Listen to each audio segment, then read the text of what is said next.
14절, 5장 14절 같이 한 번 더 읽을까요? 시작. 그러므로 이르시기를 잠자는 자여 깨어서 죽은 자들 가운데서 일어나라. 그리스도께서 내게 빛이시리라 하셨느니라. 아멘. 왜 깨어 일어나라고 하셨어요? 네, 그리스도께서 빛이시리라. 죽은 사람들은 깨어 일어날 수 없어요. 그러나 잠자는 사람은 깨어서 일어날 수 있어요. 예수님의 그 얼굴빛으로 그리스도인들, 잠들어 있다가 깨어난 하나님의 말씀을 듣고 명령을 듣고 부르심을 듣고 잠자는 자리에서 깨어있는 근신의 자리로 돌아오는 사람들에게 예수님이 무엇하여 주시기를 원하시냐면 예수님의 얼굴에 있는 빛을 비춰주시기 원하시는 거예요. 그래서 우리는 예수님의 얼굴을 봐야 된다고 했어요. 예수님의 얼굴을 구해야 된다고 했어요. 왜요? 예수님의 얼굴빛이 하는 일이 뭐예요? 그쵸? 하나님을 알게 돼요. 그래서 예수님의 얼굴을 보면 하나님을 알게 돼요. 그래서 고린도후서 4장 6절 7절에 보면 그 말씀이 있는 거예요. 제가 읽어드릴게요. 어두운 데서 빛이 비치려 하시던 그 하나님께서 예수 그리스도의 얼굴에 있는 하나님의 영광을 아는 빛을 우리 마음에 비추셨느니라. 우리가 이 보배를 질그릇에 가졌으니 이는 능력의 힘이 큰 것이 하나님께 있고 우리에게 있지 아니함을 알게 하려 합니다. 그래서 예수님의 얼굴을 본 사람, 예수님의 얼굴에서 빛나고 있는 그 빛으로 비춰진 사람은 무엇을 알게 되냐면 하나님의 영광을 알게 되고 하나님의 능력의 힘이 큰 것을 깨달아 알게 되어 있어요. 그러니까 우리가 이 땅에서 하는 뭔가를 통해서 하나님의 능력이 드러나는 것이 아니라 사실은 우리가 예수님을 볼 때, 예수님의 얼굴을 볼 때, 예수님의 얼굴 빛에 있는 그 빛이 우리를 비춰주실 때 우리는 진짜로 하나님을 알 수 있습니다. 오늘 성경은 이것이 보배라는 거예요. 근데 하나님이 이 보배를 우리에게 주셨다는 거예요. 그래서 우리가 해야 될 일은 깨어 일어나야 돼요. 깨어 일어나야 돼요.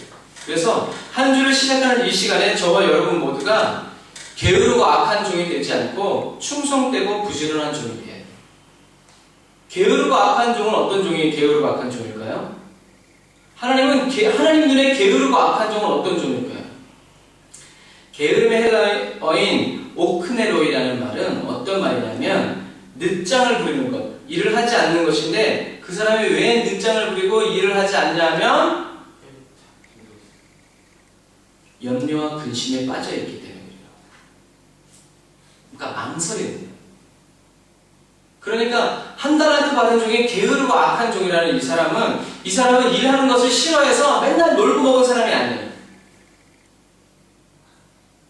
이 사람은 내가 이걸 하면 주인이 이거 1달란트인데 금덩어리 36kg인데 1억이 넘는 돈인데 내가 이걸 해서 망해서 손실하면 어떡하지? 내가 이걸 했다가 이게 잘 될 수 있을까? 야, 내가 이걸 했다가 이게 정말 잘 된다는 보장이 있을까? 이렇게 염려와 근심에 빠져서 주인이 올 때까지 아무것도 하지 않아서 이 종도 충성된 종이에요. 주인이 수많은 종 중에 3명의 종에게 자기의 재산을 맡겼다는 것은 그 사람이 원래부터 게으르고 악한 종이라는 것을 우리는 알아볼 수 있어요. 그런 사람한테 왜 줘요? 줄 수 없죠. 주인이 바보도 아니고. 근데 그 사람도 일을 잘하는 사람이었고 그 사람도 충성하는 사람이었어요. 그래서 맡겨준 거예요. 그런데 그 사람은 주인은 믿고 맡겨줬는데 그 사람의 재능을 보고 근데 그 사람은 자기 자신을 믿지 못하고 또 주인이 자기를 믿어준 그 믿음을 믿지 못하고 어떻게 해요? 염려하고 근심하고 맨날 방법을 찾고 대책을 찾고 어디다 투자하면 이익을 많이 남길 것인가 주인이 기뻐하실 것인가 이것만 막 생각하다가 일을 하지 못한 사람 그 사람이 성경에 봤을 때 게으른 사람 이건 마치 지금으로 말하면 기도해야지 일주일 벌써 지났네. 예배를 위해서 몇 분을 기도하셨습니까? 예배를 위해서 몇 시간을 기도하셨나요? 예배가 엉키고 흐트러지면 금식하십니까? 마음이 찢어질 듯이 아프십니까? 우리 맨날 기도해야지 해놓고 기도 안 해. 이게 뭐예요? 게으른 사람이에요. 하나님이 일하시지 않는 것이 아니라 단지 그 사람이 게으른 거예요. 왜 게으르요? 기도해야 되는데. 기도해야 되는데. 기도하지 않아요. 예배 드려야 되는데. 전도해야 되는데. 복음을 전해야 되는데. 전하지 않아요. 그래서 사람이 마음으로 믿어 의에 이르고 하나님 기도해야지 하나님이 기뻐하세요. 그런데 기도를 안 하면 우리는 구원받을 수 없어요. 예수 믿어야지, 믿어야지, 믿어야지 해놓고 교회 안 나가고 말씀 읽지 않고 기도하지 않으면 그 사람은 구원받을 수 없어요. 주여 주여 주의 이름으로 귀신을 내어쫓고 선지자 노릇을 하고 하나님의 큰 권능을 나타냈지만 결국에 막판에 예수님 앞에 딱 가면 예수님이 누구세요? 하는 사람이 되어버리고 마는 거예요. 왜요? 게으른 사람. 믿지 않는 사람. 믿지 않았기 때문에 행하지 않는 사람. 여러분 왜 염려와 근심에 빠져요? 믿지 않기 때문에 그래요.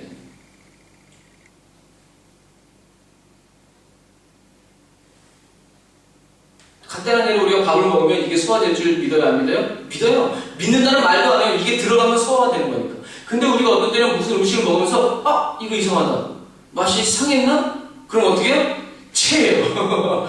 근데 똑같은 음식을 먹는데 먹어도 안 죽어, 먹어도 안 죽어. 할머니들 먹어도 안 죽어, 먹어도 안 죽어. 할머니 아파요? 안 아파요? 안 아파요. 근데 이상하게 생각한 나는 어떻게 해요? 아파서 죽어요. 그럼 할머니 위장이 더 튼튼한가? 아니에요. 정말 무식한 예지만 우리 일상생활에서 단순히 긍정을 외치는 것이 아니라 내가 정말 믿고 마음으로 믿고 그것을 정말 믿는다면 입으로 씹어서 삼키는 거예요. 왜 염려와 근심에 빠지냐? 믿지 않기 때문에. 믿을 것이 없대. 믿을 만한 게 없어. 그러니까 믿음이 없으니까 뭘 찾아야 돼요? 방법을 찾아야 돼요. 대안을 찾아야 되고 나를 도와줄 사람을 찾는 거예요. 난 믿을 수 없으니까. 근심이나 걱정에 사로잡혀서 늑장을 그리고 아무것도 하지 않는 그 사람이 그게 뭐냐면 죄악이에요. 그게 왜 죄냐? 믿음이 없기 때문에 그래요. 반면에 하나님은 일하시는 하나님이고 졸지도 주무시지도 쉬지도 멈추지도 아니하시는 하나님이기 때문에 하나님은 막 일하시려고 그러는데 하나님이 일을 해야 될 사람이 어떻게 이거 잘 해야 되는데 막 이렇게 염려하고 근심하고 있어. 하나님, 하기만 해. 일어나, 걸어라. 내가 너를 도와주겠는데. 잠깐만요. 일어나는 건 아무것도 아닌데, 이게 어떻게 될까? 이게 뭐예요? 기도하는 죄를 쉬는. 그래서 사무엘은 내가 기도하는 것을 쉬는 죄를 범치 않아야 했다. 왜 기도를 쉬는 게 죄가 돼요? 하나님이 일하시기 때문에. 하나님이 말씀하시고 하나님의 계획과 섭리는 막 이루어지려고 그러는데 기도해야 그 일이 이루어지는데 기도해야 될 사람이 기도를 쉬고 있어. 1분 쉬는 게 아니고 10분 쉬는 게 아니고 계속 쉬고 있어. 그래서 결국엔 자기 자신의 시간을 허비하는 것이 아니라 하나님의 시간을 허비하는 것이고 하나님의 역사를 하나님을 대적하는 사람들이 막는 것이 아니라 누가 막아요? 하나님을 잘 믿는 사람들이 막는 거야. 잠깐만요. 하나님이 일하실 수 없도록 하나님의 시간이 허비되고 그래서 성경은 열심을 내요. 그래서 로마서 12장 11절은 부지런하여 게으르지 말고 열심으로 주를 섬겨라라고 써있어요. 부지런하여 게으르지 말고 열심을 품고 주를 섬겨라. 여기서 열심을 품고 라는 이 원어는 토프니마티 제온테스라는 말인데 이 말이 뭐냐면 열심을 품고 라는 말은 성령님과 함께라는 말이에요. 그러니까 부지런하여 게으르지 말고 열심을 품고 주를 섬기라는 말은 부지런하여 게으르지 말고 성령님과 함께 주를 섬겨라. 우리가 예배를 드릴 때 예수님이 그랬죠. 하나님은 성령과 진리의 말씀으로 예배 드리는 사람을 찾는다. 성령과 함께하는 이 열심을 품고라는 것은 뭐냐면 다른 말로 얘기하면 성령님이 함께 하시면 그 사람의 마음이 어떻게 되냐면 마음이 끓어오르는 하나님을 향한 뜨거운 마음을 가지고 섬기라는 거예요. 우리가 주님을 섬길 때 마음에서 부글부글 끓어오르는 그 마음을 가지고 그 사랑의 마음을 가지고 주님을 섬겨야 된다. 그러니까 마음이 끓어오르는 하나님을 향한 뜨거운 마음 없이 주를 섬기는 거예요? 아니에요? 아니에요. 틀지 말아야지. 주를 섬기는 거 아니에요. 예배를 드리는데 내 마음은 냉랭해. 들어오면 땀을 나도록 치는데 내 마음은 차가워져. 예배를 드리는데 승질나. 그럼 이거 주님을 섬기는 거예요? 아니에요? 아니에요.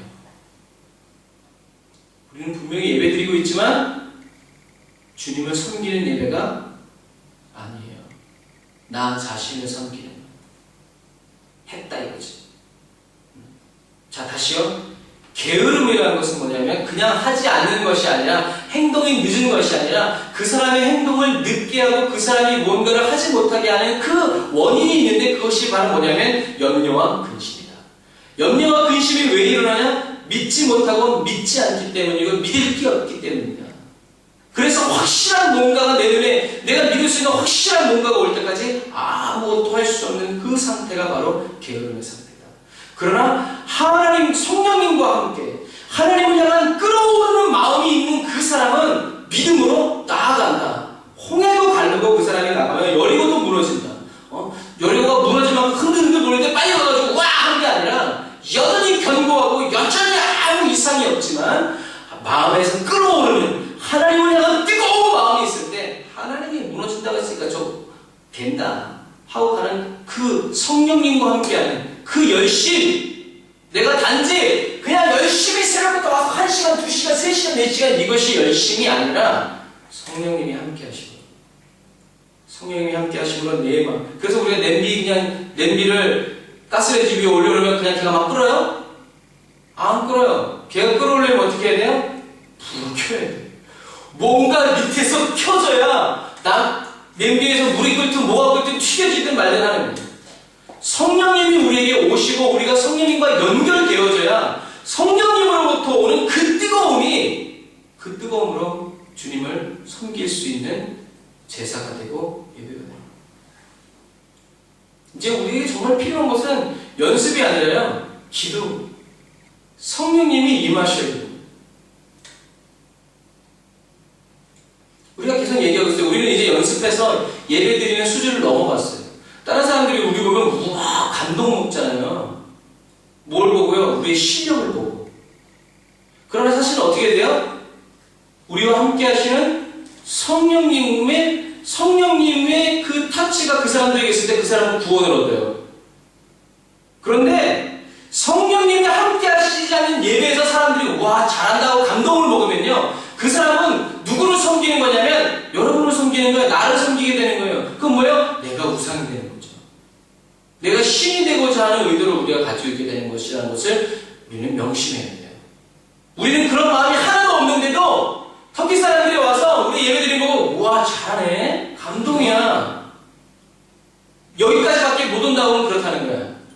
우리가 연주할 때 오 여기가 하나님의 집이군요 라고 이 정도 수준으로 이게 아니면 예배가 아니라는 거예요. 그건 그냥 뮤직이지.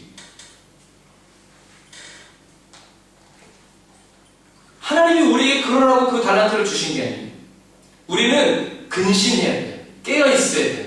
무엇을 위해서요? 이것이 하나님의 성전이 되고 내가 치는 이 연주가 이 찬양이 하나님이 받으시고 취하시다. 하나님이 가만히 앉아서 취하시지 못하고 직접 내려오셔서 예찬이 손가락을 위에 하나님이 덮으시고 은지에 들어오면서 팔다리를 붙잡아가지고 같이 연주하시는. 여러분 혼자 노는 게 좋아요? 제가 같이 놀아드리는 게 좋아요? 그건 마찬가지예요. 안 좋아요? 혼자 노는 게 좋아요? 그래서 오늘 우리가 성령 충만함에 대해서 이 충만의 단어에 대해서 배울 거예요. 성령 충만하다. 무엇으로 충만해진다. 무엇으로 가득 찬다. 이거는 돌드로와의 단어예요. 필과 풀의 차이예요. 그런데 오늘 충만이라는 단어가 쓰여진 성경적인 곳을 찾아보면 누가복음과 사도행전을 비교해서 보면 우리가 그 차이를 확실히 알 수 있어요. 예수님께서 누가복음 1장 1절부터 2절을 보면 예수께서 성령의 충만함을 입어 요단강에서 돌아와서 광야에서 40일 동안 성령에게 이끌리시며 마귀에게 시험을 받으시더라라는 단어가 있어요. 예수님은 성령의 충만함을 받아서 충만한 상태로 광야에 마귀의 시험을 받아요. 성령의 충만함을 입으신 상태로 40일 동안 먹지도 않고 마시지도 않으면서 기도하러 사단에게 시험을 받으러 들어가셨어요. 여기에서 성령의 충만함을 입으셨다라는 그 원어가 뭐냐면 프레스라는 단어. 그리고 사도행전 2장 3절 4절에는 그들이 다 성령의 충만함을 받고 성령이 말하게 하심을 따라 다른 언어들로 말하기를 시작하니라 했을 때 여기 성령의 충만은 프레스가 아니고 핀프렘이라는 단어. 우리가 그냥 한국 성경에는 그래서 그냥 다 충만이라고 번역했지만 원어에서 말하는 뉘앙스는 달라요. 의미하는 것이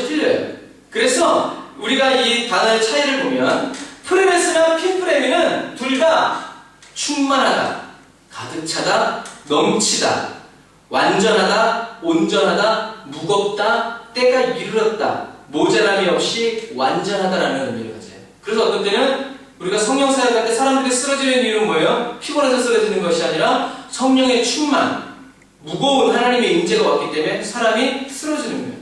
그런데 그것을 너무 그것만 그렇게 해야 성령님이 임하신다고 말하면 우리는 신비주의에 빠지기가 쉬워요.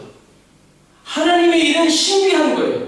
그러나 하나님의 신비함을 넘어서 그것을 즐기기로 작정하고 그것을 추구하게 되어지면 우리는 신비주의로 넘어가요. 그래서 쓰러져야만 성령님의 역사가 일어나고, 울어야 성령님의 역사하시는 거고, 웃어야 성령님이 역사하는 거고, 그래서 성령과는 나중에 상관도 없이 웃기 원하고, 울기 원하고, 쓰러지기 원하고, 막 이런 식으로만 빠지기 시작하면 우리는 그것을 추구하는, 그것을 따라가는 사람이 되어버려요. 우리는 그런 현상을 따라가는 사람이 아니라 하나님을 쫓아가는 사람이에요. 그래서 다시요, 프레네스와 핀프레미는 둘 다 충만하다, 가득하다, 넘친다, 완전하다, 온전하다, 무겁다, 때가 이르렀다, 모자람이 없이 완전하다라는 의미를 가진 말이에요. 그래서 우리말 성경은 두 개 다 충만이라고 썼어요. 그런데 이제 비교해 봅시다. 자, 잘 기억하세요. 프레네스라는 단어는 어떤 단어냐면 어떤 사람의 인격 그리고 내적인 경건, 거룩이 매일매일 일상생활에서 점진적으로 천천히 꾸준히 계속적으로 성장해서 어디까지? 그리스도, 예수님의 분량에 이르렀을 때까지 충만해지는 상태를 프레네스라고 합니다. 그건 다시 말해서 우리 집에 있는 커피 기계에서 원두를 갈아가지고 딱 넣으면 물을 부으면 어떻게 돼요? 한 방울, 한 방울, 한 방울, 한 방울씩 떨어져요. 걸러지면서. 그게 뭐예요? 프레네스예요. 그냥 자판기에서 삥 눌러가지고 띵 하면서 확 한 번에 나오는 건 뭐예요? 핀프레네. 얼른 내 신발이야 보다 캔드니까. 그래서 보세요. 이 프레네스라는 단어는 어떤 사람의 인격 또는 내적인 경건, 다시 말해서 믿음, 성령 충만, 거룩한 그것이 어떻게 해요? 갑자기 일시적으로 이루어지는 것이 아니라 한 걸음 한 걸음 한 걸음 한 걸음 한 걸음 점점 그리스도와 계속 연결돼서 점점 성장해서 마침내 예수 그리스도의 믿음의 분량에까지, 그 수준에까지 자라가는, 채워져가는, 넘쳐가는 그것이 바로 뭐냐면 충만, 성령 충만, 프레네스라는 단어예요. 그래서 이 단어는 아까 말한 것처럼 누가복음 4장 1절에서 예수께서 성령의 충만함을 입어 요단강에서 돌아오사 광야에 40일 동안 성령에 이끌리시며라는 때 쓰여진 거예요. 다시 말해서 여러분, 예수님이 광야에서 나가실 때 입으신 성령 충만은 사단의 시험이 있고 40일 동안 금식해야 되니까 성령님이 강권적으로 역사하셔가지고 예수님을 붙들어 주신 것이 아니다. 예수님은 뱃속에서부터 성령으로 잉태돼서 이 공생애가 시작되는 30살까지 어떻게 해요? 계속 성령님과 교제하고 나누고 말씀을 배우고 듣고 교제하면서 한 방울 한 방울, 한 걸음 한 걸음 한 걸음 한 걸음 예수님의 믿음과 인격과 성령님과 연결되어져서 성령님께로부터 배우고 말씀을 배우고 이렇게 하면서 채워진 성령의 충만한 상태를 가지고 광야로 나가셨다라는 얘기예요. 그러므로 저와 여러분도 갑자기 내 앞에 닥쳐진 시험, 역경, 문제 해결을 위해서 저와 여러분이 막 하나님께 기도한다고 그 시험을 통과할 수 있는 것이 아니다. 물론 그런 케이스도 있어요. 그러나 오늘 누가복음 4장에 나오는 예수님이 40주야를 굶으시면서 금식하시면서 기도하시고 마귀를 물리치신 그 성령 충만은 갑자기 성령이 충만하지 않은 예수님께 성령님이 갑자기 임해가지고 그 시험을 견디도록 하나님이 보호해 주신 것이 아니라 예수님이 시험이 언제 올지 몰랐지만 시험이 오기 전에 예수님이 하나님과 연결되어서 성령 안에서 인격적인 교제를 나누면서 채워진 그 충만함을 가지고 시험을 들어가시고 시험을 이기셨다라는 얘기예요. 그래서 우리가 얘기했죠? 전쟁 준비는 언제 하는 거예요? 평화로울 때. 전쟁 준비는 전쟁이 났을 때 하는 게 아니에요. 그건 이미 진 거예요. 전쟁 준비는, 훈련은 전쟁이 일어나기 전에. 그래서 예수님이 이 프레레스라는 성령 충만의 단계는 문제 앞에서 갑자기 막 임했던 그런 성령 충만이 아니라 아무 문제가 없는, 아무 기도, 근심, 걱정거리가 없는 그런 상태에서도 시편 91편의 말씀, 아침에 주의 인자하심이, 저녁에 주의 성실하심이. 뭐요? 다윗은 계속 성령님과 연결되어서 성령의 충만함이 다윗의 인격과 모든 거룩한 모든 생활 속에서 어떻게 해요? 채워지고 누려움이 있었다는 거죠. 그리고 사도행전 6장 3절에 형제들아 너희 가운데서 성령과 지혜가 충만하여 칭찬되는 사람 7사람을 선택해라 라고 했을 때 여기에 성령 충만도 성령님이 갑자기 임한 사람이 아니라 늘 성령님과 함께하는 사람, 그 사람 중에 7명을 너희들이 선택해라 라고 사도들이 얘기했다는 거예요. 그리고 이 말을 듣고 온 무리가 이 말을 기뻐하여 믿음과 성령이 충만한 사람 7 집사를 선택해서 그 중에 스데반 집사님도 있었던 거예요. 그러니까 갑자기 성령이 충만했다가 떠나는 이런 사람이 아니라 늘 성령님과 함께 교제하고 성령님의 음성을 듣고 성령님과 함께 동행하는 사람이었다는 얘기예요. 그리고 스데반이 죽기 전에, 스데반 집사님이 죽기 전에 7장 55절에 스데반이 성령이 충만하여 가로되라는 그 충만도 성령님이 갑자기 돌받아 죽으니까 아프지 말라고 무감각하게 하려고 해서 오신 것이 아니라 스데반 집사님이 예수님의 성령 충만함을 받고 계속 인격적인 교제 속에서 충만하게 채워진 상태에서 부용들아 들으라 라고 했을 때의 그 마지막 설교가 바로 그 프레스의 의미입니다. 그리고 바나바도 마찬가지. 사도행전 11장 24절에 바나바는 착한 사람이요 성령과 믿음이 충만한 자라라고 했을 때 이 충만도 바나바가 사도 바울을 이끌어주던 이 바나바라는 사람도 어느 날 갑자기 성령이 충만해진 사람이 아니라 계속 성령님과 교제하고 성령님과 연결되어 있었던 사람이에요. 그래서 여기에서의 성령 충만의 충만이 바로 프레레스다라는 사실. 그래서 성령과 지혜가 충만해서 칭찬받는 그리스도인, 우리가 되어야 되는 그리스도인은 바로 이 프레레스의 그리스도인. 학교를 가도 충만하고, 집에 와도 충만하고, 교회를 가도 충만하고, 슈퍼에 가도 충만하고, 그 동일한 성령님과의 교제 속에서 인격이 같은 거예요. 집에 오면 악마인데 교회 가면 할렐루야 이런 사람이 되는 거예요. 안 된다는 거예요. 둘이 있을 때는 악마인데 여러 사람이 있을 때는 좋은 오빠, 좋은 동생. 완전 척하는 사람이죠. 그래서 매일매일 일상생활에서 점진적으로 꾸준히 한 걸음 한 걸음 그리스도의 장성한 분량에 이르러서 계속적으로 충만한 상태가 유지되는 그 성령 충만이 바로 프레레스의 충만. 쿠살루 프레레스가 돼요. 그래서 이런 말이 있어요. 한국말에는 처마, 이 지붕의 끝에서 떨어지는 물이 바위를 뚫는다라는 말이 있어요. 처마 끝에서 떨어지는 낙수가 바위를 뚫는다. 그냥 생각해보면 장맛비나 태풍이 떨어지는 그 비가 더 세 보이잖아요. 그런데 그런 비가 바위를 뚫는 게 아니에요. 매일 일정한 자리에서 일정한 높이에서 일정한 속도로 떨어지는 또 그래서 지금 요즘 시대 마찬가지로 옛날 시대에도 사람들, 예수 믿는 사람들 믿지 못하게 고문할 때 사람을 일제시대도 마찬가지고요. 사람을 딱 뉘어놓고 위에서 한 방울씩 떨어뜨리게 되잖아요. 그럼 아무렇지도 않을 것 같죠. 근데 그 한 방울 한 방울 떨어뜨리는 것이 사람의 이마를 뚫어버려요. 고통스럽게. 계란으로 바위를 치면 바위가 뚫어져요, 안 뚫어져요? 뚫어져요. 그래서 어떤 사람이 이 계란을 어떻게 했어요? 계란을 땡땡 얼려버렸어요. 꽝꽝 얼려가지고 던지니까 어떻게 돼요? 그래서 사람 손으로 던지지 않고 비계로 쐈어. 바위가 깨졌을까요? 안 깨졌을까요? 깨졌어요. 다시 말해서 우리가 이렇게 하라는 것이 아니라 우리는 이것을 믿는 거예요. 한 번 해보고 안 된다고 해서 안 되는 게 아니라는 거예요. 누군가는 그것을 끝까지 한다. 충만. 그게 프레레스. 그리고 두 번째 누가복음과 사도행전에 쓰여진 성령 충만을 말하는 핀프렘이라는 충만은요,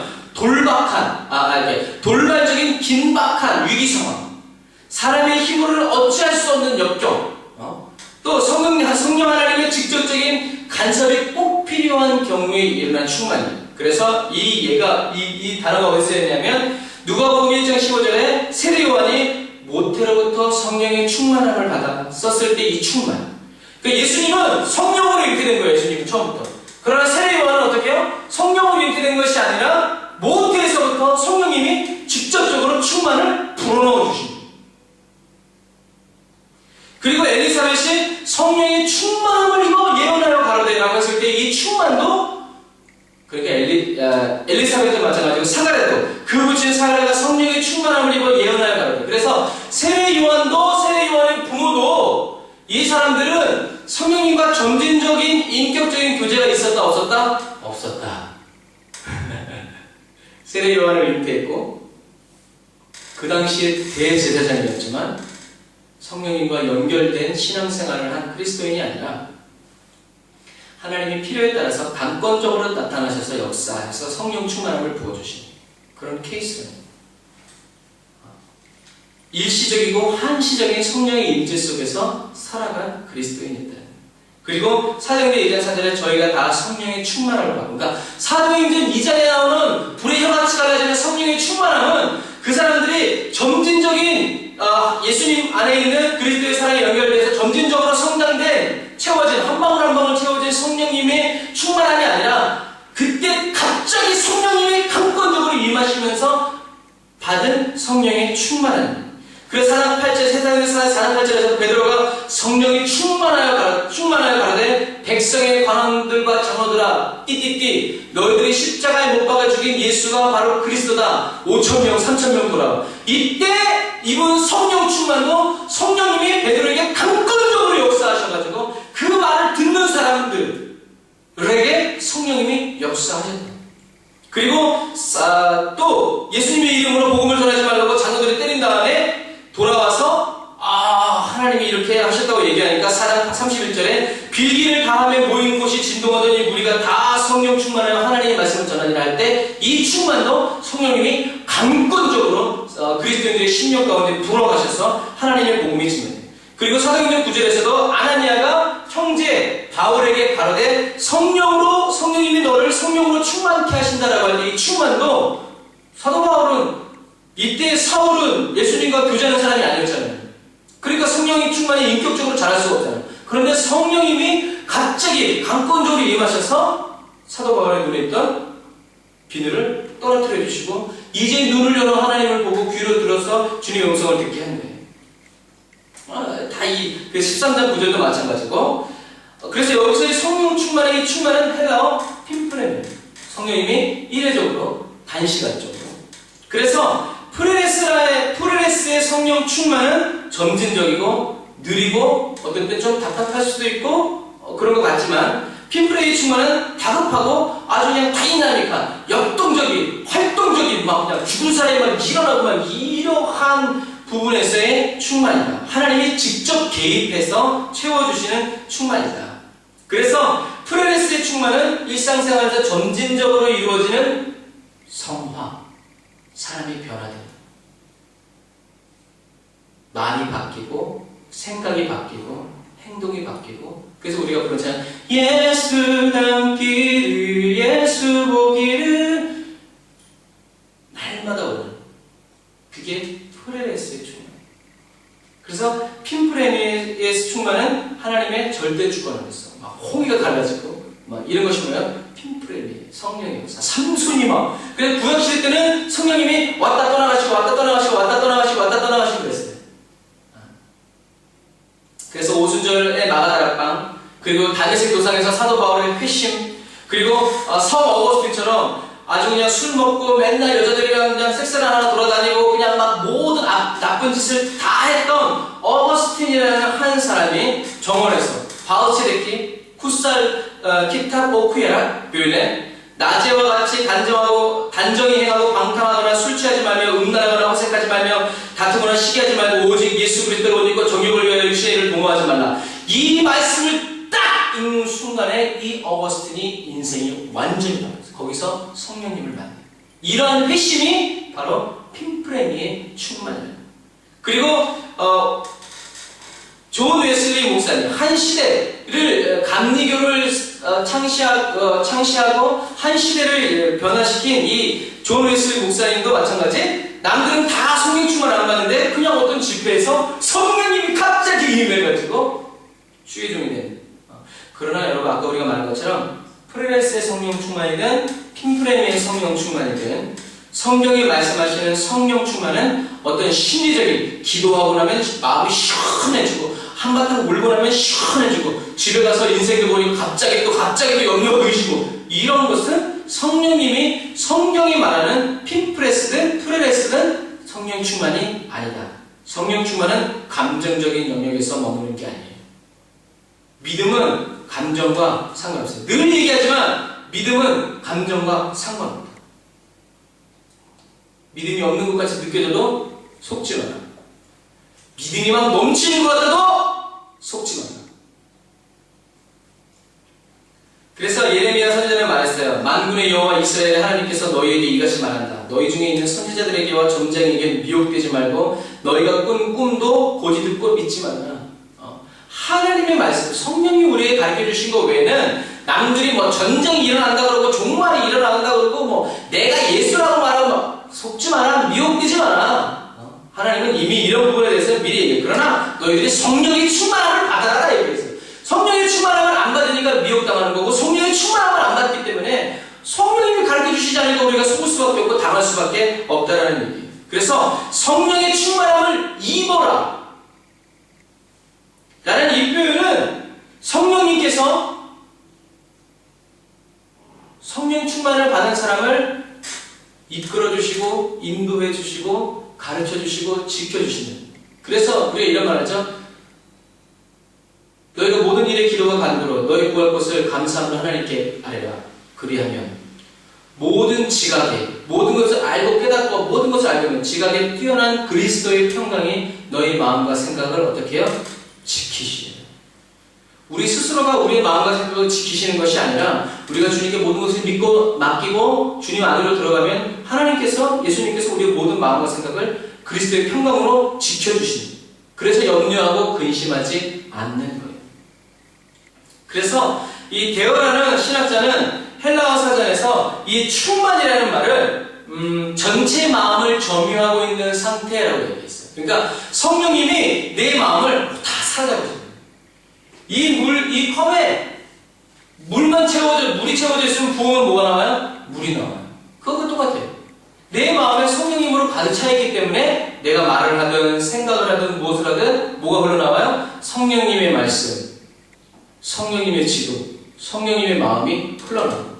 다시 말해서 우리가 예배드릴 때 성령님이 핀프레미든 프레레스든 그러나 우리 프레레스의 성령 충만을 입어야죠. 핀프레미의 성령 충만은 권장하고 싶지 않아요. 그건 왔다 사라지는 겁니다. 일회용이니까.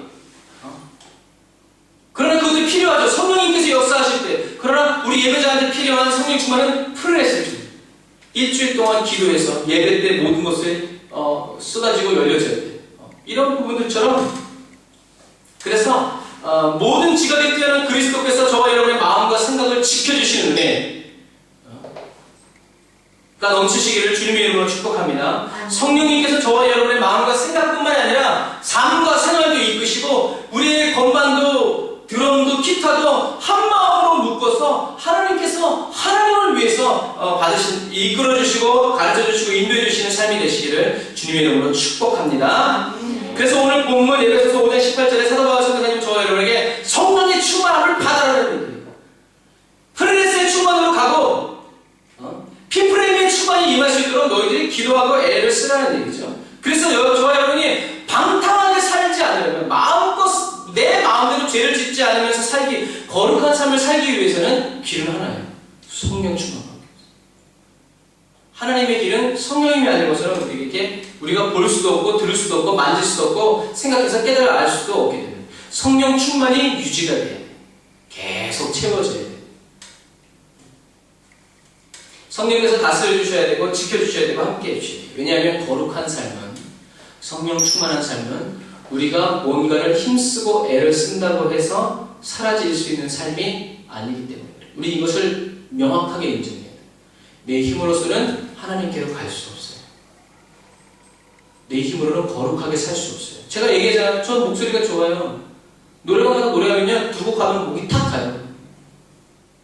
찬양이요? 2시간 해도 이 목이 안 가요. 왜요? 노래방의 공기가 나빠서 그런가요? 아니에요. 제가 얘기했잖아요. 저는 음치였지만 노래를 잘하게 된 것은 하나님의 은혜다.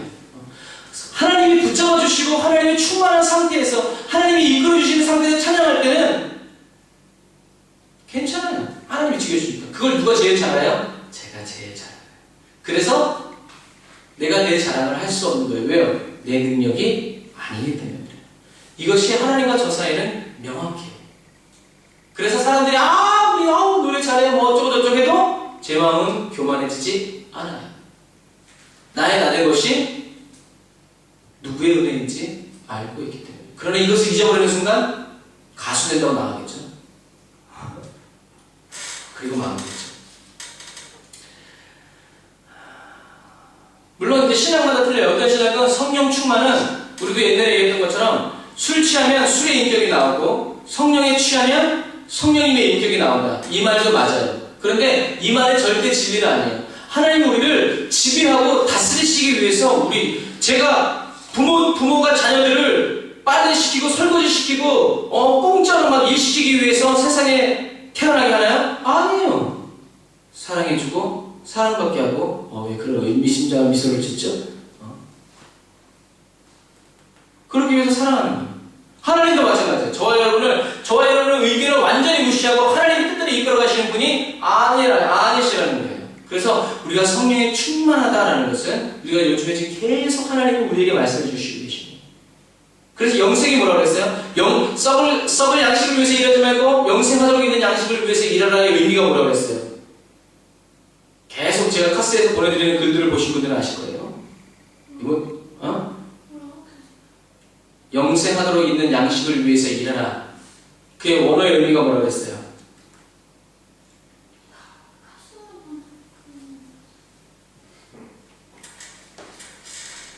그 의미는 영생하도록 있는, 예수 그리스도와 연결되어 있는, 늘 예수 그리스도와 연결되어 있는 그 방법을 찾고 구하고 얻기 위해서 노력하고 애를 쓰라는 것이었어요.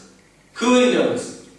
그래서 어쨌든 성령으로 충만하다, 성령의 충만을 받다라는 말은 우리의 삶에 성령의 인격이 나타나는 것, 성령님이 드러나시고 성령님이 우리와 함께 하시는 것이 나타나는 것을 말해요. 다시 말해서 내 능력이 아니라 성령님의 권세와 능력이 나타나는 삶을 말해요. 그래서 사도 바울 선교사님은 그토록 자기를 유익하게 하고 자기가 어디 가서 사울이라고 얘기하면 그냥 사람도 죽일 수 있는 그런 권세를 받을 수 있는 정도로 유익하게 했던 모든 것을 버렸어요. 그리고 버리기를 원했어요. 왜요? 그리스도를 얻고 그리스도 안에서 발견되기 위해서. 자기가 바리새인 중에 바리새인이라는 거, 로마의 시민권이 있다는 거, 그리고 가말리엘 문화에서 그 당시에 하버드 대학에서 수석으로 졸업했다, 이런 모든 것들을 버리기를 원했어요. 왜? 그리스도를 얻기 위해서. 그리고 그리스도 안에서 하나님께 발견되기 위해서 사도 바울은 뿐만 아니라 내 안에 사는 이가 예수 그리스도다. 그래서 내 안에 예수 그리스도가 사시게 하기 위해서 나는 날마다 죽노라 라고 믿음으로 자기 자신을 죽여버렸던, 그리고 죽이고 또 죽이기를 원했던 믿음의 그리스도인이었어요. 예수 그리스도와 충만하게 채워지기 위해서. 그리고 자기가 사는 것이 아니라 그리스도가 사시는 삶을 살기 위해서 밤낮으로 두려움과 경외로 몸부림쳤던 그리스도인이었다. 성령 충만의 은혜를 받기를 원했고 성령님으로 충만케 되는 은혜를 받기 원했다. 하나님이 부어주셨고 또 그 은혜를 어떻게 해요? 더 받기를 원했고 성령님이 내 안에서 떠나시지 않고 내 안에 거하여 사시기를, 내가 성령님 안에 거하여 뿌리가 내리고 하나님의 높이와 그 사랑이, 그리스도의 사랑의 높이와 길이와 넓이와 깊이를 어떻게 해요? 날마다 새롭게 체험하면서 만나기를 간절히 원했던 그리스도인. 자기 자신은 쇠하여지고 망하고 그리스도는 흥하기를 원했던 하나님을 향한 불타는 사랑을 가지고 있었던 세례 요한과 같은 그리스도입니다. 저와 여러분이 세례 요한처럼 사도 바울 선교사님처럼 그리스도를 향하여 불타고 있는 사랑이 있는, 그리스도를 향하여 불타는 사랑이 있는, 불타고 있는 사랑이 있는 그리스도인이 다 되시기를 주님의 이름으로 축복합니다. 아멘. 그래서 구약시대에도 늘 하나님의 성령의 충만함을 입고 있었던, 늘 성령님 안에 있었던 사람이 있었어요. 그 사람이 누구죠? 대표적인 사람 있죠? 다윗. 누구야? 아니요. 다윗 맞아요. 네. 그리스도인의 모델이고 그리고 모든 예배자의 모델이죠. 다윗. 다윗의 이름의 뜻이 뭐라고 했어요? 몇 번 많이 말했는데. 하나님 깜짝 안. 하나님의 사랑이 극진이다. 아, 그렇죠. 다윗의 이름은 하나님의 사랑을 극진히 받은 자라는 뜻이에요. 실망하지 마요. 왜요? 여러분, 오늘 우리가 충만에 대해서 배웠어요. 충만은 프레레스와 핀프레미가 있다. 프레레스는 점진적으로 천천히 한 방울 한 방울 그리스도를 점점 닮아가는 거고, 핀프레미는 갑자기 하나님의 은혜가 임하는 거고, 우리는 이 두 가지가 다 필요하다고 그랬어요. 다윗은 하나님의 능력에 심취되지도 않고 도취되지도 않고 충만했어요. 심취라는 말은 취할 취, 마음심 취할 취예요. 마음이 취해버립니다. 심취라는 것은. 그 말은 마음을 빼앗기고 정신을 빼앗겨가요.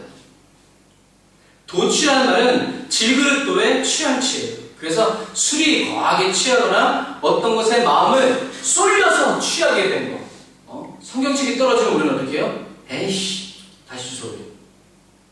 아까처럼 엄마 핸드폰을 딱 떨어뜨렸어요. 어떻게? 이게 뭐예요? 성경책이 떨어지는 건 아무렇지도 않아요. 왜 떨어졌지?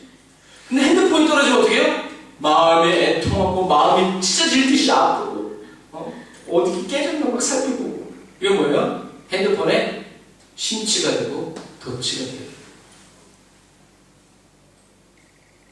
이가 갑자기 확 오죠? 그러나 다윗은 하나님의 능력에 심취되지도 않았고 도취되지도 않았어요.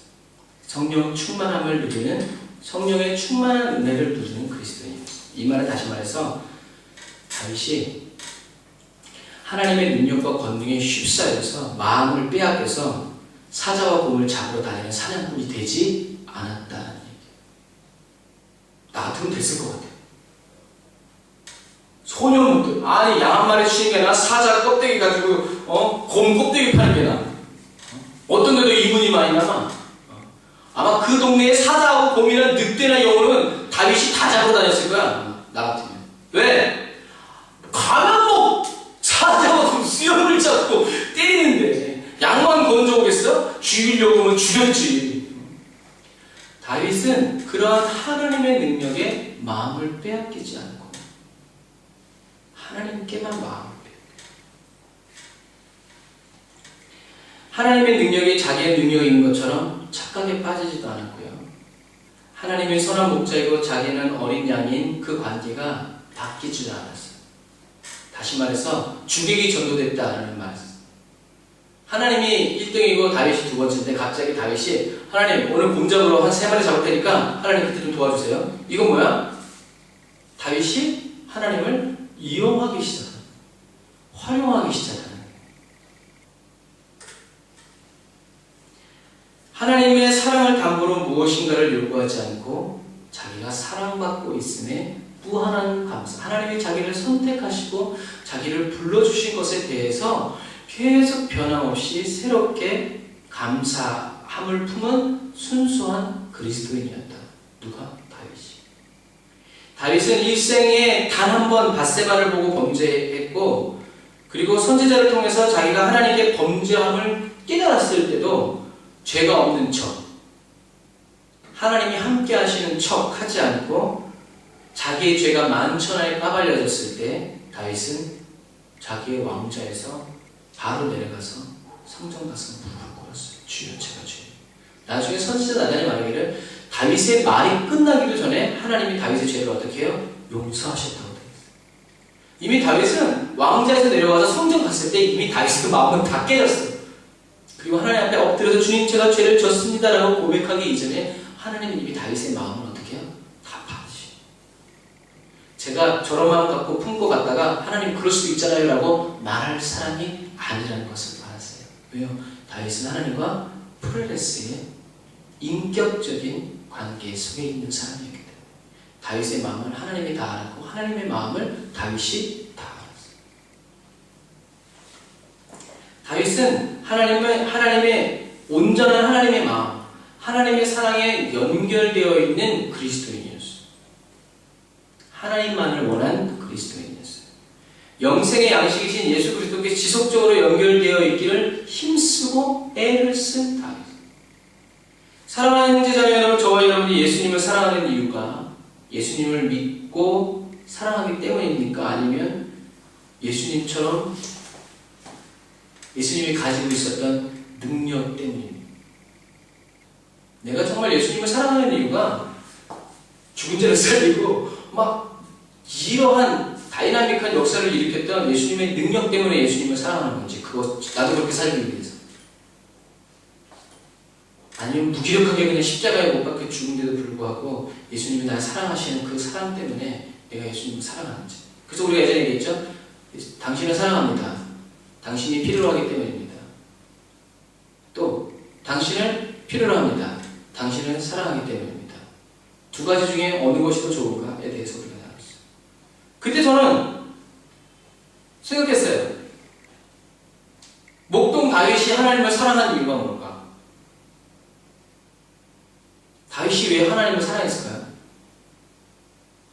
목동 다윗은 하나님이 다윗을 푸른 초장과 신만한 물가로 인도해 주셨기 때문에, 다윗이 치고 있는 양들을 하나님이 잘 지켜주셨기 때문에, 사자와 곰에서 발톱에서 건져주셨기 때문만은 아닙니다.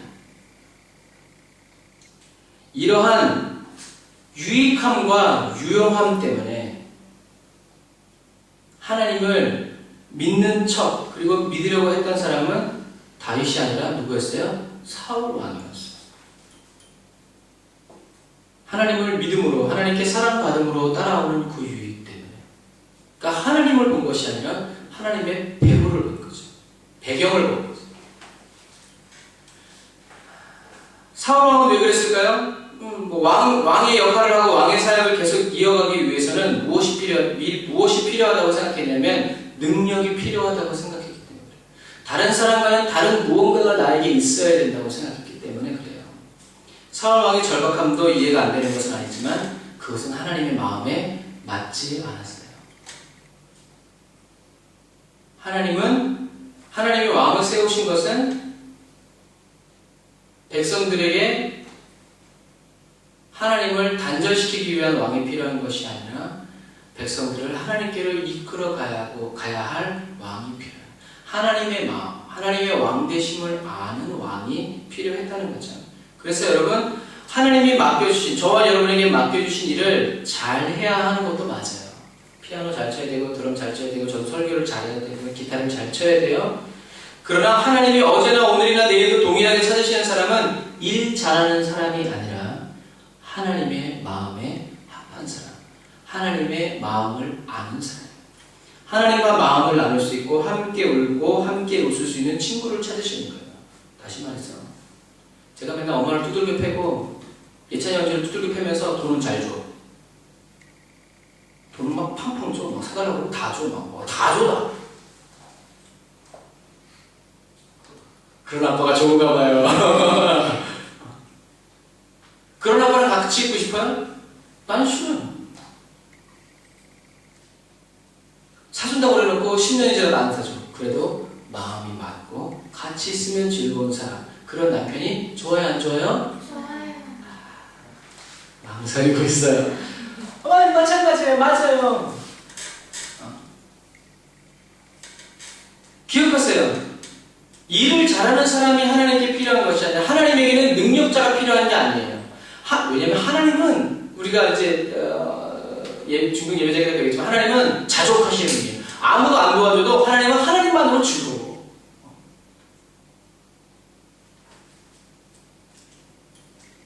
하나님은 능력자가 필요하신 것이 아니라 하나님의 마음을 아는 사람. 그리고 하나님의 마음을 알기를 원하는 사람. 하나님의 얼굴을 구하고 어제 봤는데 오늘 또 보고 싶다고 전화하고 오늘 또 보고 싶다고 찾아오는 그 사람이 바로 하나님을 기쁘시하는 사람이에요. 하나님은 그 사람을 도와서 하나님의 일을 하시는 거예요. 그래서 여러분, 하나님의 일을 그냥 잘하려고 애쓰지 말아요.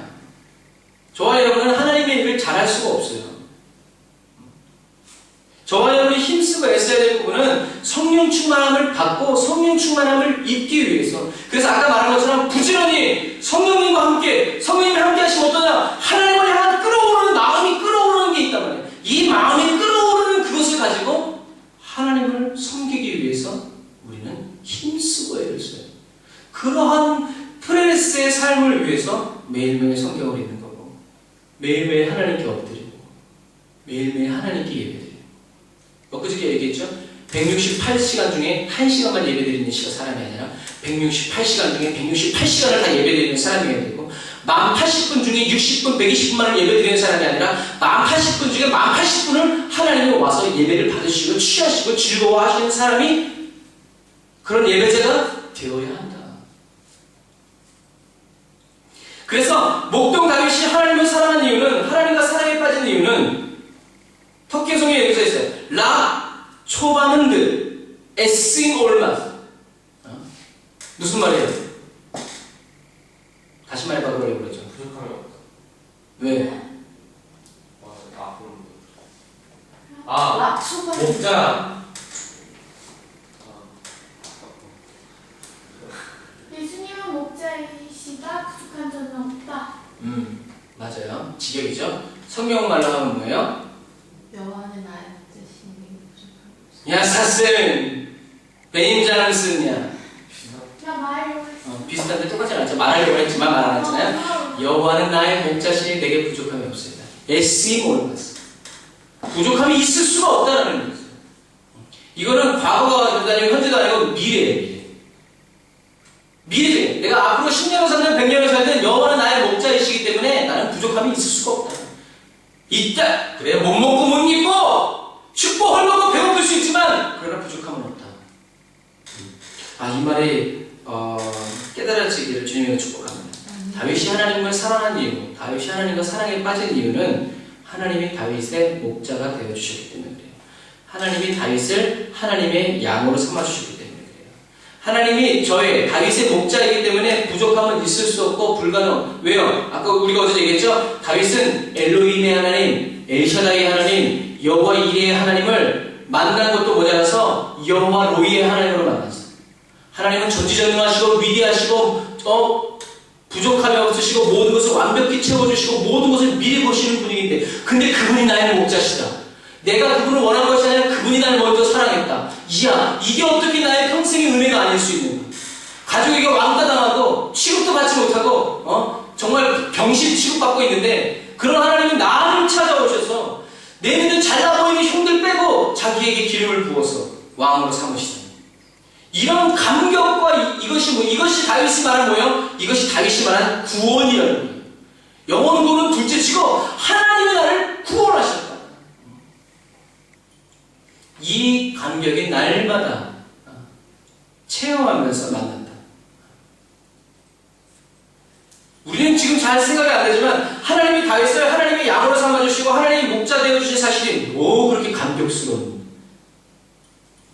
여러분, 우리에게 감격되지 않는 것이 다윗에게 너무 감격됐어요. 왜 그럴까요? 목동 다윗은 양과 목자의 관계를 철저하게 알고 있었던 사람입니다. 하나님이 나의 목자가 되어주신다는 사실이 무엇을 포함하고 있고 무엇을 이야기하고 있는지 목동 다윗은 철저하게 알았기 때문에. 다윗은 어려서부터 목동이었어요. 가치 없는 사람이기 때문에 밖에 나가서 강도 맞아서 죽든 곰에 물려서 죽든 사자에게 말려서 죽든 넌 나가서 양치라는 거예요. 어린 목동 다윗에게 양은 가족이었고 친구였고 생명이었고 사랑이었어요. 그래서 양을 물어가는 늑대 곰 사자에게 보인 다윗의 반응은 양이 잃어버리면 아버지한테 맞아 죽으니까가 아니라 그런 사꾼의 반응이 아니라 양은 내 친구고 가족이고 내 생명이고 내 사랑이기 때문에 결코 빼앗길 수 없는 목자의 반응이 어린 다윗에게 있었어요. 누구도 그렇게 하지 않았어요. 어쩔 수 없는 상황이에요. 그러나 양을 향한 다윗의 극진한 사랑의 마음이 하나님 마음에 쏙 들었어요. 하나님 마음에 쏙 담겨졌어요. 하나님의 시선을 사로잡았어요. 작은 것에 충성되었던 다윗은 큰 것에도 충성된 다윗 왕이 되었어요. 하나님을 향한 다윗의 사랑은 자기를 왕으로 삼으시려서 기름 부어주신 그때부터 시작된 것이 아니다라는 거예요. 하나님이 저와 여러분을 축복해 주시고 능력 주시면 우리가 하나님을 향한 사랑이 더 커질 것 같지만 사실은 그렇지 않아요. 능력 주고 뭔가 기회를 주면 사랑은 더 잘할 것 같다고. 사울왕 하나님 실패했잖아요. 왕 삼아주면 하나님만 잘 될 것 같다면 나중에 어떻게 해요? 백성들이 무서워서 하나님 버렸어요. 능력이 주어지면, 축복이 주어지면, 달란트가 주어지면 우리는 더 하나님의 일을 잘할 것 같아도, 그러나 프로그램의 인격적인 교제가 없는 사람은요, 그거 가지고 팔아먹어요. 하나님. 더 많은 능력을 얻기 위해서 하나님 모른 척해요.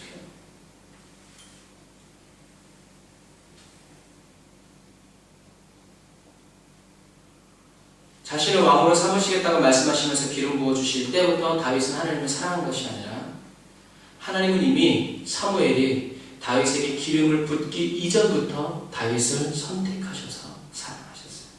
눈여겨보신 정도가 아니라 하나님이 이미 다윗을 통해서 하나님의 모든 뜻을 이루실 것을 어떻게 해요? 결정을 내리신 상태였어요. 여호와 일에 하나님이 모든 준비를 마치시고 다윗에게 기름 부으신 거예요. 형식적으로. 그래서 사무엘상 16장 11절 13절을 보면 이에 보내어 그를 데려오매 그의 빛이 붉고 눈이 빼어나며 얼굴이 아름답더라. 여호와께서 가라사대 이가 금이 일어나서 기름을 부어라. 사무엘이 기름불을 취하여 그 형제 중에서 그에게 부었더니 이날 이후로 다윗이 여호와의 신에 크게 감동되니라. 이 크게 감동된다는 건 뭐예요? 핀프레미죠. 프레레미가 아니에요. 이미 다윗은 하나님과 프레레미의 사랑에 빠져 있었어요. 그러나 필요할 때 하나님이 개입하셔서 다윗을 위해서 뭔가를 하셔야 했을 때 하나님은 핀프레미를 이루죠.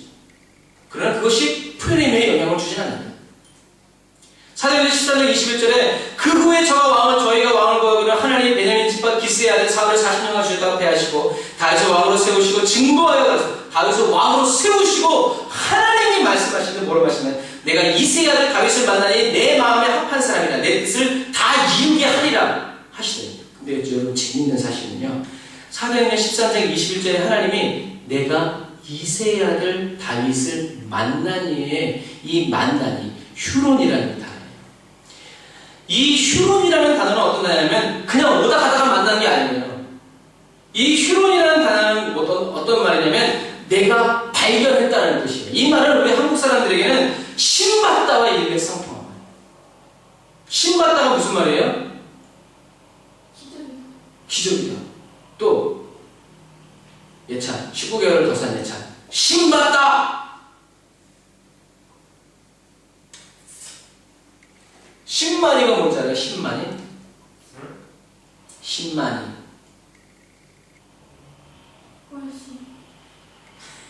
돌시가 아니고 신만이가 뭐냐면 산에서 산삼을 찾으러 다니는 사람들을 신만이라고 했어요. 지금은 기술이 좋아져서 산삼에서 떼어내가지고 밭에서 기르는 인삼을 만들었지만 그 인삼을 만들기 이전에는 산에서 나는 삼이라고 해서 산삼이라고 했어요. 그래서 산에서 그거 찾으면 그냥 팔자가 피는 거야. 팔자가 바뀌어 인생이 바뀌어. 막 죽은 사람도 뻗떡뻗떡 일어날 정도로. 그래서 그 보물을 발견했을 때 그 신만이가 뭐라고 했냐면 신받다. 오늘 하나님이 내가 다윗을 만나니라고 했을 때 그 만나니가 내가 다윗을 발견했다는 거예요. 가난해가지고 남의 밭을 빌려서 밭을 밟다가 거기서 뭘 찾아내는 거예요? 금은보화를 찾아내는 거예요. 그 심정이에요. 그냥 지나가다가 어휴 다윗이 있네? 괜찮은데? 괜찮게 해서 똘똘해 보여. 이래서 하나님이 다윗을 왕으로 기름 부어 세우신 것이 아니에요. 하나님은 이스라엘 땅에서 보물과 같은 한 사람 다윗을 찾아서 발견하십니다. 이야! 다윗은 하나님께 찾아진 사람. 발견돼요. 근데 이런 개념을 사도 바울 선교사님도 말씀하셨어요. 아까 얘기했죠? 빌립보서 3장 7절 8절 9절에 그러나 무엇인지 내게 유익하던 것을 내가 그리스도를 위하여 다 해로 여길 뿐더러 또한 모든 것을 해로 여기는 것은 내 주 예수를 그리스도 예수를 아는 지식이 가장 고상함을 인하리라. 내가 그를 위하여 모든 것을 잃어버리고 배설물로 여김은 그리스도로 얻고 그 안에서 발견되려 함이니 내가 가지고 있는 율법에서 나는 의가 아니요 오직 그리스도를 믿음으로 말미암은 것이니 곧 그리스도를 믿음으로 하나님께로 나니라. 다시 말해서 다윗은 그의 전생에 13세든 17세든 전생을 통해서 가족들한테도 무가치한 사랑으로 아까 말한 것처럼 사랑받지 못한 자기를 찾아오셔서 하나님이 선택해 주시고 목자가 되어 주시고 함께 해 주실 뿐만 아니라 그것도 감사한데 왕으로 기름 부어 세우신 그 사랑에 감격해서 하나님을 향한 사랑을 일평생 불타오르고 아까 말한 것처럼 열심을 품고 뭐라 그랬어요? 성령님이 함께 하시는 하나님을 향해서 마음이 항상 불타오르고 내가 하나님을 위해서 무엇을 해드릴까? 내가 하나님을 위해서 무엇을 해드릴까? 내가 하나님을 위해서 무엇을 해드릴까? 내가 하나님을 어떻게 섬겨야 될까? 내가 하나님을 위해서 어떻게 나아가야 될까? 막 마음이 불불불불 타올라. 아마 옥합을 깨뜨린 마리아의 심정이 아니었을 것 같습니다. 하나님을 향한 사랑의 마음을 끌 수 있는 경우, 제지할 수 있는 경우. 사랑하는 형제자매 여러분, 지금 여러분 광야, 고생하고 있다고 생각하십니까? 하나님께 감사드리세요. 지금 힘들고 어려운 상황 속에 빠지십니까? 하나님께 더 크게 여러분이 어려운 일을 만났을 때 더 큰 감사를 하나님께 올려드리세요. 왜냐하면 하나님께서는 지금 저와 여러분들을 미워하시는 것이 아니라 아까 처음에 말씀드린 것처럼 일상생활에서 점진적으로 성화되는 프레스의 충만으로 채워주시기를 원하고 계시기 때문에 그래요. 그래서 다윗에게는 사울은 고생과 고난 없이 왕이 됐어요. 그래서 사울은 하나님과 프레스의 충만을 이렇게 키울 만한 시간들이 없었어요. 그러나 다윗은 광야 13년 동안 사울 왕이 다윗을 죽이러 다니고 먹을 것이 없고 마실 것이 없고 막 그러한 고난의 시간 13년 동안을 보내면서 하나님과 프레스의 충만을 훈련시키고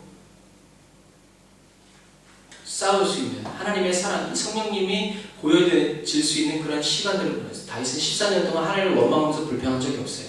시편은 다윗의 고난 중에서 쓰여진 책.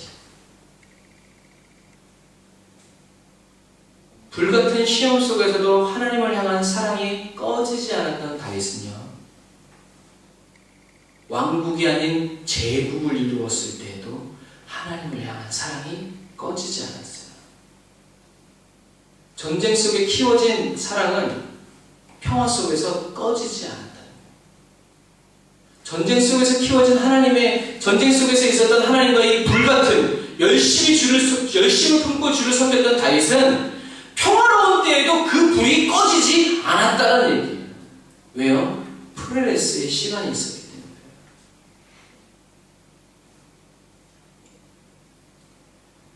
프레스의 시간인 충만함을 교제를 성령님과 계속 인격적인 교제를 하나님과 연결되어서 교제를 쌓았던 다윗은 왕이 되었어도 하나님을 배반하고 하나님을 배신하지 않고 하나님만을 계속 원하고 하나님께 계속 배우기를 원하고 하나님께 계속 머물러 있기를 원하고 자신뿐만이 아니라 자신의 가문에 이르기까지 대대자사 손손이 다 하나님 앞에 머물러서 하나님을 섬기는 왕국이 아니라 하나님을 섬기는 사람이 되게 해달라고 간절히 원했던 사람이 바로 다윗이었어요. 다윗은 목동이었을 때에도 전쟁 중에도 왕이 된 후에도 늘 성령님의 임재 안에서 배우기를 원했고 하나님과 사귀기를 원했고 하나님을 간절히 찾는 기름 부음이 있는 예배자의 모델이에요. 다윗을 늘 노래하게 한 감격은 다른 게 아니에요. 주님 나에게 왕국을 주셨습니다. 나를 왕으로 삼으세요. 별로 그런 게 없어요. 그런 건 축에도 치지 않아. 다윗이 늘 하나님께 찬양한 것은 여호와는 나의 산성이시고 여호와는 나의 반성이시고 여호와는 나의 피할 바위가 되시고 여호와는 환난 날에 나의 부를 이름이 되어주시고 여호와의 사랑이 제게 너무 넘칩니다. 아침마다 성실하십니다. 주님 저녁마다 새롭습니다. 주님 너무 감사해요. 나 주님께 항상 머무르게 해주세요. 주님의 얼굴을 보게 해주세요. 주님의 말씀을 듣게 해주세요. 주님의 숨결을 느끼게 해주세요. 우리 왕국이 잘 되게 해주세요. 우리 자식들이 잘 되게 해주세요. 이게 뭐 근심이 또 이런 예배 드리지 않았어요. 다윗을 늘 노래하게 했던 간격은 구원의 기쁨과 구원의 감격이었어요. 하나님이 나의 이름을 불러주시고 하나님이 내게 말을 걸어주시고 천지의 주관자의 신 여호와 하나님께서 나를 찾아오셔서 만나주시고 나와 함께 해주시고 졸지도 않고 주무시지도 않고. 사랑하는 형제자매 여러분, 목동 다윗은 하나님의 목자 되어주시면 감격하고 있어요. 일평생. 그렇다면 지금 저와 여러분은 무엇 때문에 무엇으로 하나님께 감격하고 있어요? 감정이 막 이렇게 부풀어 오느냐 말이야. 무엇 때문에 하나님을 향한 끌어오르는 마음이 있냐 말이야. 우리는 하나님의 구원하심, 다시 말해서 예수 그리스도 때문에 막 우리 이 마음이 끌어오르, 감격해. 무엇 때문에 하나님 곁에 머물기를 원하시고 계신지, 무엇 때문에 하나님을 사랑하는지, 무엇 때문에 하나님께 사랑받기를 원하시는지 우리는 점검해 봐야 돼요. 그리스도인은, 그리스도께 속한 예배자는 다른 능력, 다른 어떤 재능보다 구원의 감격과 기쁨, 즐거움이 끊어지지 않는 예배자예요.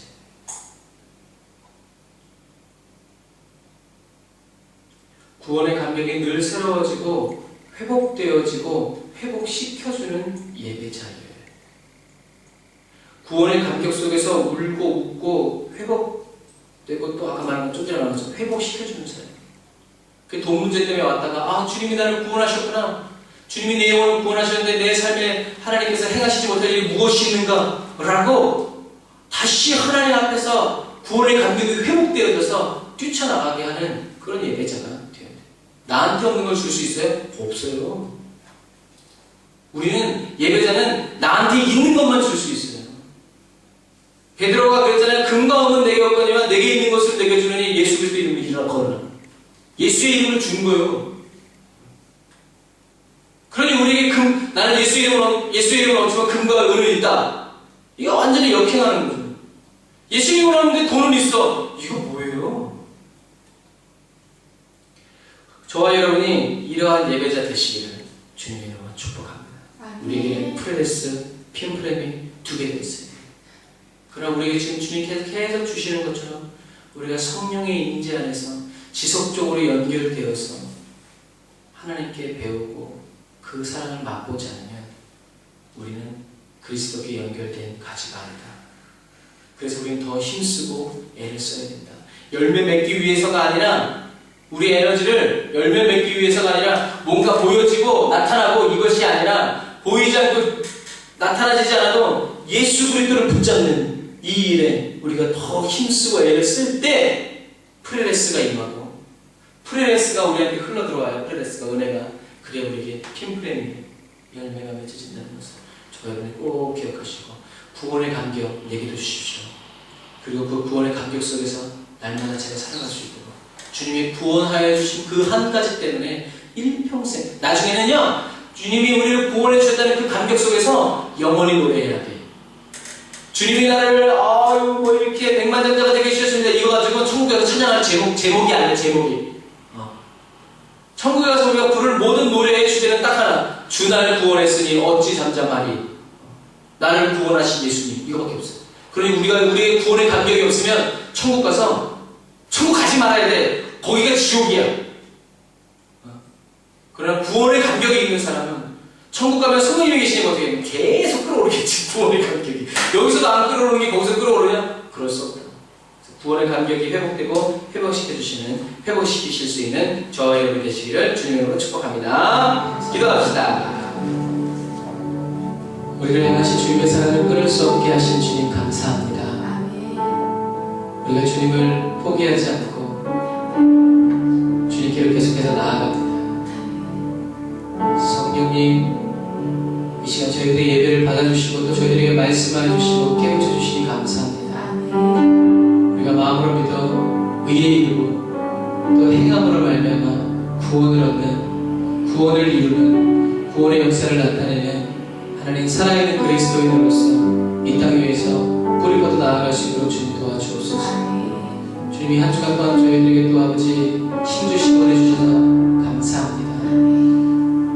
잊혀진 자가 아니라 기억되는 자요, 버려진 자가 아니라 취원해진 자로 살게 해주시니 감사합니다. 주님께 드리는 예물을 주님 받아주시고 주님 저희들을 위해서 후원하고 기도하며 보내고 파송하는 모든 교회와 모든 회사와 모든 단체와 모든 가정과 개인의 일에게까지 하나님의 은혜가 임하게 하여 주시고 그들의 재물이 정말 상급이 되고 기쁨이 되고 즐거움이 될 수 있도록 자랑이 될 수 있도록 주님 저희들에게 지혜를 주시고 힘을 주시옵소서. 이제는 길이요 진리요 생명 되신 우리 주 예수 그리스도의 은혜와 하나님 아버지 지나신 사랑하시고 성령님의 내주 등 인도 역사하시니 오늘 다른 사이에 우리 모든 사랑하는 성도들과 또 권속들 또 모든 후원자들과 중보기도자들 위해 이제부터 영원토록 함께 하실지어다. 아멘.